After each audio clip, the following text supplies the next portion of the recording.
전에 또 한강제 맡아서 가지도 못하고 아침부터 쭉 앉으면서 그 대신에 많은 감동과 또 은혜와 도전을 많이 받았습니다. 우리가 성경을 읽어보면 하나님의 선교의 가장 중요한 전략 중에 하나가 디아스포라 선교 전략입니다.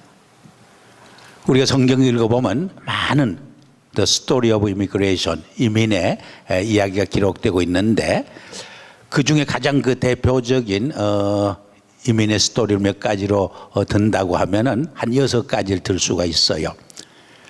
우리 하나님께서는 인간을 구원하고 또 선교하기 위해서 하나님의 백성을 세계 속으로 흩어져 보내는 모습을 여러 곳에서 찾아볼 수가 있습니다.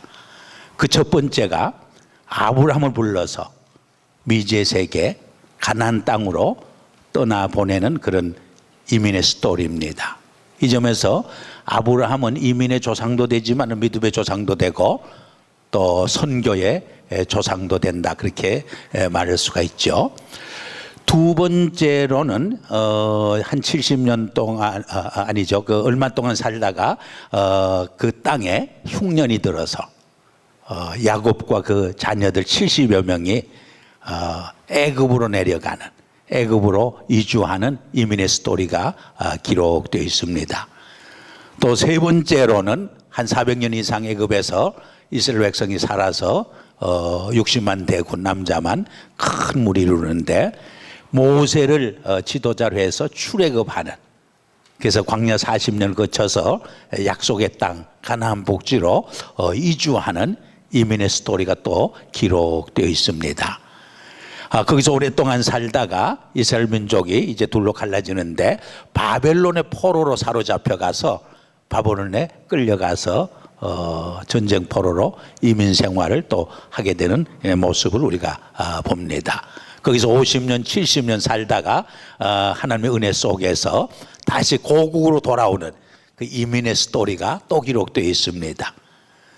그리고 신약시대에 들어와서는 스데반의 순교와 초대 크리스찬들의 박해로 인해서 유대 크리스찬들이 세계 속으로 흩어져 가게 되는 그런 모습을 우리가 찾아보게 됩니다.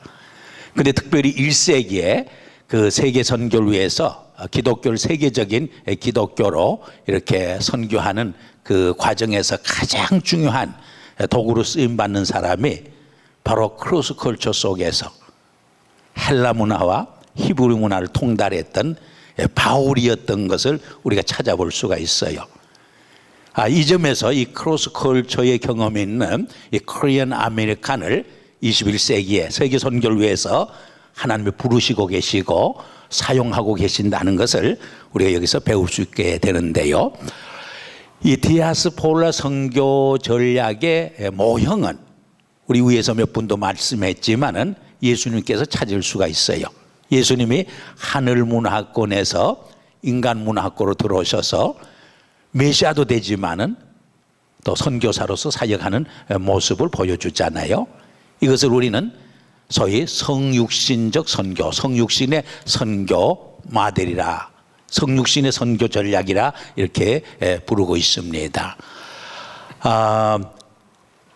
우리 한국 역사를 이렇게 살펴보면 사실 20세기 전까지는 큰 민족의 이주가 없었어요.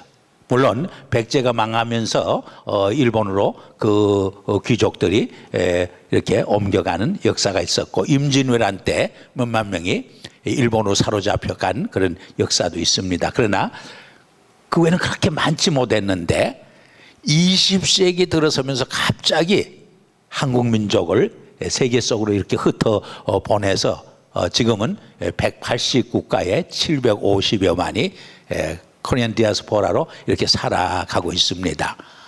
여기에는 정말 21세기에 하나님께서 우리 민족을 들어서 세계 선교 도구로 쓰시고자 하는 놀라운 섭리와 뜻이 있다, 그런 생각을 저희들이 하지 않을 수가 없습니다. 북미만도 카나다를 포함해서 300여만이 지금 살고 있는 모습을 우리가 보고 있지 않습니까? 이렇게 생각해 볼 적에 바로 하나님의 선교 전략 중에 아주 중요한 선교 전략이 하나님의 백성을 세계 속으로 흩어놓으시는 그런 역사입니다. 사실 1세기에 그 예루살렘에서 모든 제자들이 머물길 원했어. 그래서 스데반이 순교함으로 흩어지지 않을 수가 없었어. 이거 박해를 통해서 하나님이 강제로 흩어놓으시는 모습을 봅니다. 우리 한국 민족도 20세기 들어서면서 여러 가지 정치적, 경제적, 사회적 상황 때문에 많은 사람들이 한국을 떠나서 세계 속으로 흩어져 갔는데, 어떤 의미에서는 여기 놀라운 하나님의 섭리와 뜻이 있다고 볼 수가 있어요. 외형적으로는 정치적 이유, 경제적 이유, 여러 가지 사회적 이유로 흩어져 나갔지만은 영적인 신앙적인 차원으로 생각해 보면 하나님의 섭리 속에서 일어난 사건이라 이렇게 볼 수가 있습니다. 제가 나성영락교를 섬길 적에 풀러 신학교 총장인 전 총장인 하버드 총장이 와서 한번 설교를 했어요. 그 설교하면서 그분이 그런 말을 했어요. 여러분들은 미국 땅의 단순한 이민자들이 아닙니다. 이 땅에 하나님이 여러분들을 선교사로 불러주셨습니다. 그때 우리가 많은 감동을 받고 막 박수 갈채를 보낸 적이 있습니다. 이 점에서 우리가 정말 선교를 어떻게 해야 할 것인가 하는 것을 진지하게 생각해야 하는데요. 우리 한국 이민 역사는 선교 역사 뗄 수 없는 밀접한 관계를 맺고 있어요. 우리 오상철 목사님도 말했지만 1903년에 온 102명의 첫 이민자들이 대부분 크리스찬들이었어요. 그래서 3단계로 나눌 수 있는데 1903년에서 45년 해방 때까지를 1단계로 들 수가 있어요. 그때는 안창호, 이승만, 박영만 같은 독립수사들이 리더십을 발휘했어요. 그리고 이민교회는 그들의 독립자금을 펀드레이징 해줬고, 또 1913년에 한국교회가 김영훈, 박영로, 사병순 선교사를 중국에 파송했는데 우리 북미의 한인교회들이 선교비를 보낸 흔적이 있어요. 2단계는 1945년에서 67년 이민의 문이 열릴 때까지를 보는데, 이때는 상사직원, 정부기관원, 그러나 유학생들이 주로 리더십을 발휘했어요. 그 외에 입양아, 국제결혼한 사람이 우리 이민사회를 이루었습니다. 그리고 세 번째 단계, 67년 이후에 비로소 우리 한인 이민교회가 큰 교회로 성장해요. 이 45년 전까지는 한 5, 6 한인교회밖에 이 하와이를 빼고는 북미 본토에는 교회가 없었어요. 그래서 67년이 되면서 지금 얼마나 되느냐, 2008년 크리스찬 투데이지가 발표한 거 보면 해외 한인교회가 4,982개, 북미에만 4,148개, 선교단체가 200여 개나 됩니다. 그럼 현재 북미에서 파송된 선교사가 얼마냐, 정확한 수를 계산하기 좀 어렵습니다만 1,000여 명이 되는 것으로 저희들이 추산해 봤습니다. 최근에는 은퇴한 목회자, 또 은퇴한 우리 평신도들이 전문인 선교사로서 세계 속에 많이 흩어져 가는 모습을 봅니다. 2세 출신들은 1.5세와 2세 출신들은 200명 내지 300명 되고, 또 작은 교회들은 대개 한국교회가 파송한 한국 선교사를 협력하는 그런 선교를 하고 있습니다. 단기 선교사로서 1년에 5,000명 내지 7,000명이 파송되고 있는 모습을 우리가 볼 수가 있습니다. 그동안 북미에서 일어난 가장 획기적인 선교운동은 88년에 일어난 KWMC 20년 동안 선교 운동을 이 단체가 아주 훌륭하게 해왔습니다. 또 2002년에 일어난 키임넷이 또 하나의 중요한 선교 운동을 전개하고 있는 것을 볼 수가 있습니다. 대표적인 선교 단체로서는 미국에서 자생한 코리안 아메리칸 선교 단체들이 있는가 하면, 미국의 선교 단체의 코리안 아메리칸 지부들, 또 한국 선교 단체의 미국 지부들이 있고, 또 미국에 속한 교단들을 통해서 하는 그런 선교들을 볼 수가 있는데, 아마 GMI가 물론 한국에서도 같이 하고 있습니다만 지난해 250여 명 선교사를 파송을 한 것으로 나와 있고요.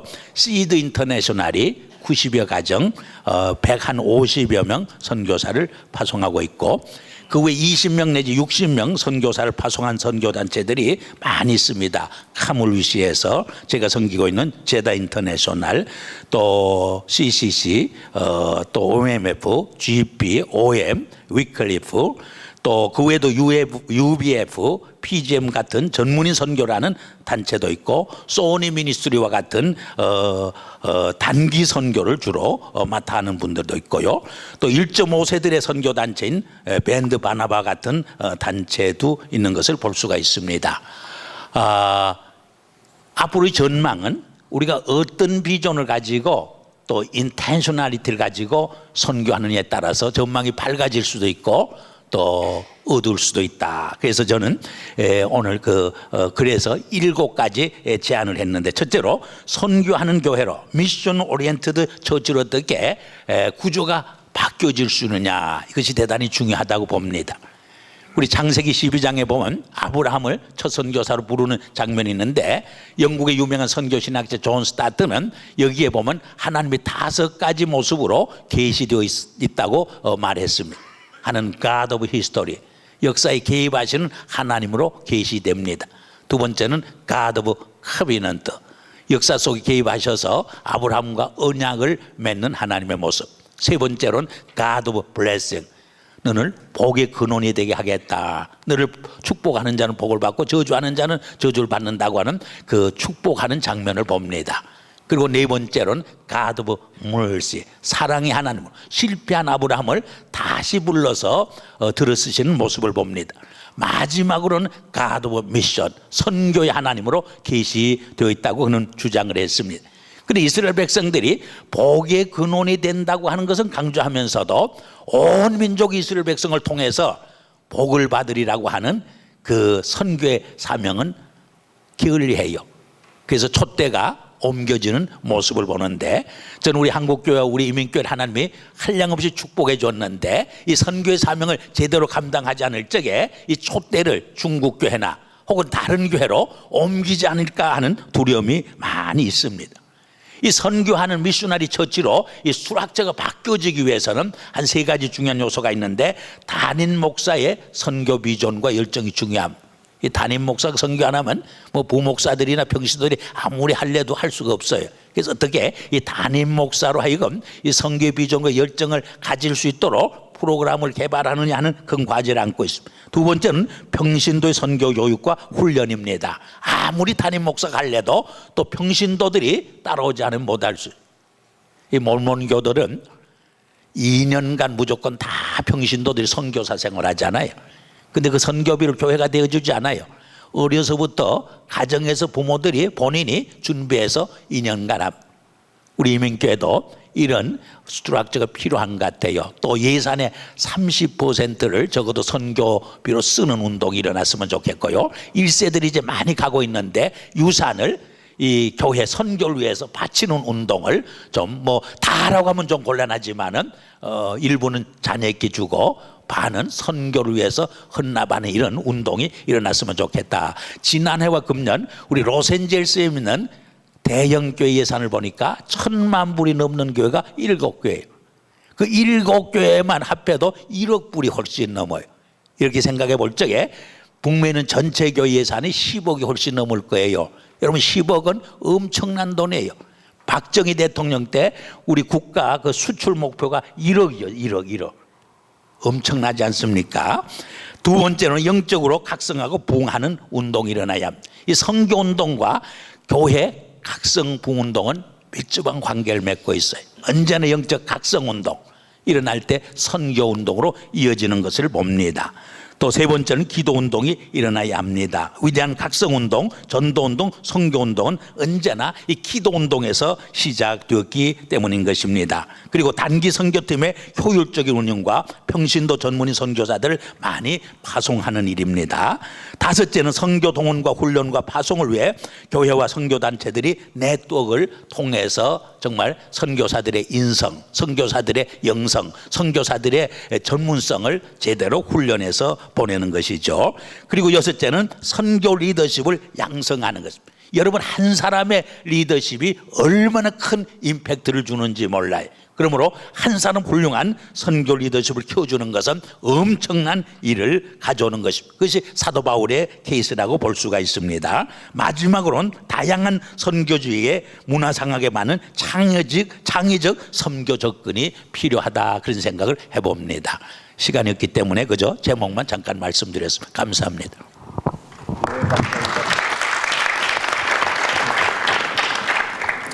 두 번째 소개